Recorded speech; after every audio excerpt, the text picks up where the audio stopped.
Het jy al ooit hartseer of bekommerd gevoel, maar toe jy probeer praat, het dit gevoel asof niemand jou werkelijk gehoor het nie. Het is een moeilike gevoel, is dit nie, wanneer al wat jy nodig het, is iemand om te luister sonder om vir jou te sê wat om te doen nie. Ontmoet Maya, een vriendelijke en toegewyde meisie wat daarvan gehou het om sade in haar skooltuinproject te plant. Vandag was haar gewone helder glimlach echter versteek onder 'n wolk van bekommernis en diepe teleurstelling. Haar spesiale sonnebloemprojek, wat sy met groot sorg vir baie weke gekoester het nie gefloreer soos sy gehoop het nie. Die klein groen lote het hartseer verdor, en sy kon nie verstaan hoekom dit gebeur het ten spyte van al haar pogings nie. Maya het haar vriend Leo by die skoolswaaie opgemerk, gelukkig besig om aan 'n kraakwars groen appel te kou. Leo, het sy begin, haar stem sag met 'n tikkie bewing, my sonnebloemprojek misluk, en ek voel regtig moedeloos daaroor. Leo het dadelik opgehou swaai, sy oog groot van kommer en 'n vinnige begeerte om te help. O nee, Maya, het jy genoeg water elke dag gebruik? Miskien het jy dit op die verkeerde, skaderyke plek geplant.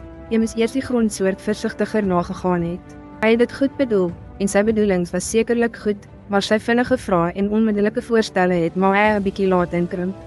Sy wou net haar swaar gevoelens en die gewig op haar hart deel, nie 'n lys van al die potensiële foute wat sy dalk gemaak het nie. Dis oukei, Leo, dink ek, het sy gemompel, haar skouers het gesak toe sy stadig weggedraai het. Sy het self slegter gevoel as voorheen, asof haar gevoelens nie belangrik was nie, net die praktiese probleem wat opgelos moes word. 'n Golf van eensaamheid het Maya oorweldig, sy het haarself onverstaan en werklik alleen in haar hartseer gevoel. Dit het gelyk asof niemand werklik die diepte van haar poging en daarop volgende hartseer begryp het nie. Later daardie rustige middag het Maya haar ander vriendin, Sarah, gesien wat rustig op 'n afgeleë parkbank gesit het, verdiep in 'n fascinerende boek. Sarah het altyd 'n kalm, sagte manier gehad, en 'n vriendelike, deurdagte uitdrukking. Maya het vir 'n oomblik gehuiwer, toe moed bymekaar geskraap en stadig na haar vriendin gestap. Sarah, het sy gesê, haar stem steeds 'n bietjie bewerig, kan ek vir 'n paar minute met jou praat? Ek is regtig ontstel oor my sonnebloemprojek. Sarah het haar boek saggies toegemaak en dit versigtig langs haar op die bank neergesit. Sy het na Maya gekyk met warm, begripvolle oë wat eerlikheid gelyk het uit te nooi.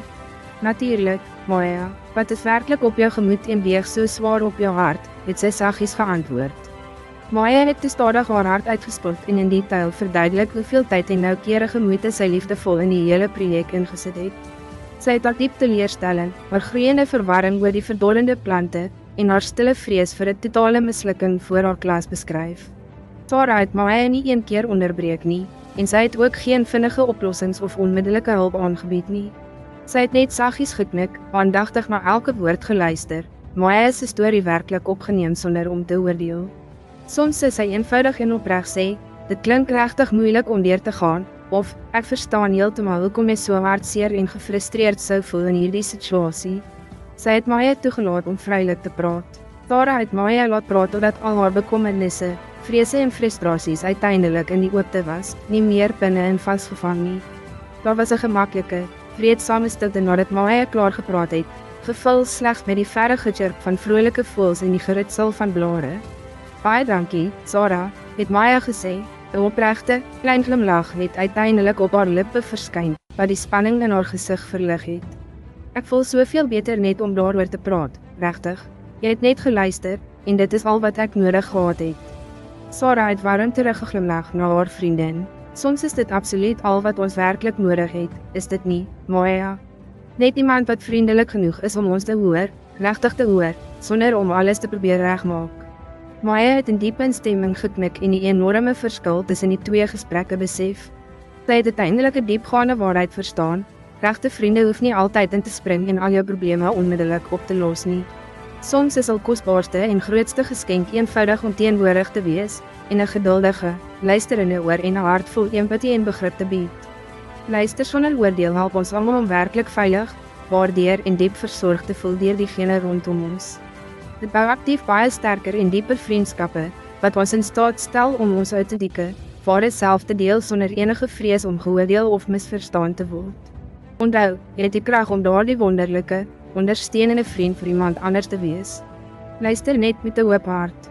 As jy hierdie storie nuttig en roerend gevind het, maak seker om in te teken op Afrikaans Repo vir meer inspirerende inhoud soos hierdie. Hou asseblief van hierdie video en deel jou deurdagte kommentaar in die afdeling hieronder.